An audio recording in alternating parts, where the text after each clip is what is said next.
Buen día, abogada. Nosotros somos el grupo número 7. En pantalla usted puede ver el nombre de los integrantes. A nosotros nos tocó hablar sobre el Tratado de Ámsterdam. Bueno, sabemos que el Tratado de Ámsterdam es una revisión del Tratado de Maastricht, que se convirtió en la nueva normativa legal fundamental de la Unión Europea. El Tratado de Ámsterdam fue aprobado los días 16 y 17 de junio de 1997 por el Consejo Europeo. Su firma se efectuó el 2 de octubre de 1997 en la ciudad de Ámsterdam, capital de los Países Bajos, y entró en vigor el 1 de mayo de 1999 tras haber sido ratificado por todos los estados del miembro. ¿Por qué se creó el Tratado de Ámsterdam? Bueno, tras dos recientes grandes modificaciones de las competencias e instituciones de la Unión, en 1986, Acta Única Europa, y en 1992, el Tratado de Maastricht. Porque después de estos dos tratados aún había que dar respuesta a varias cuestiones pendientes, como ser el papel y derechos de los ciudadanos europeos, la eficacia y carácter democrático de las instituciones europeas, así como las responsabilidades internacionales de la Unión. El Tratado de Ámsterdam se presenta como una revisión de los tratados fundamentales de la Unión Europea, tal como ellos mismos fueron modificados por el Tratado de Maastricht.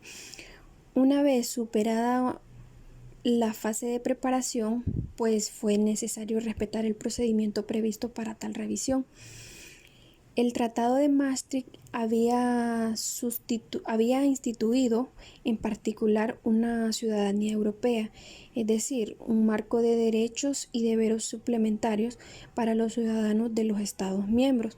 Sin embargo, no le había dado un contenido real. Al ratificar el tratado, principalmente en los países donde había sido necesario un referéndum, los ciudadanos habían mostrado sin ambigüedad que en el futuro ningún progreso de la construcción europea sería posible sin tener más en cuenta sus preguntas, sus esperanzas y también sus críticas y sus inquietudes. Y fue por eso que se creó el Tratado de Ámsterdam.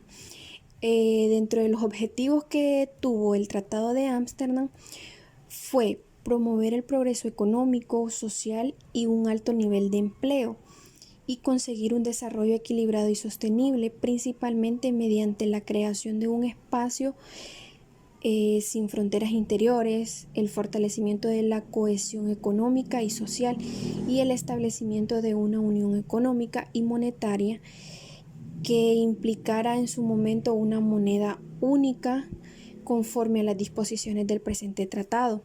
Otro de los objetivos es afirmar su identidad en el ámbito internacional, en particular mediante la realización de una política exterior y de seguridad común.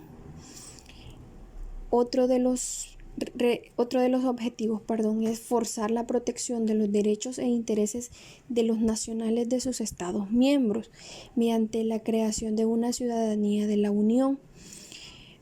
Mantener y desarrollar la Unión como un espacio de libertad, seguridad y justicia, en el que esté organizada la libre circulación de personas, conjuntamente con las medidas adecuadas respecto al control de las fronteras exteriores, el asilo, la inmigración y la prevención y la lucha contra la delincuencia.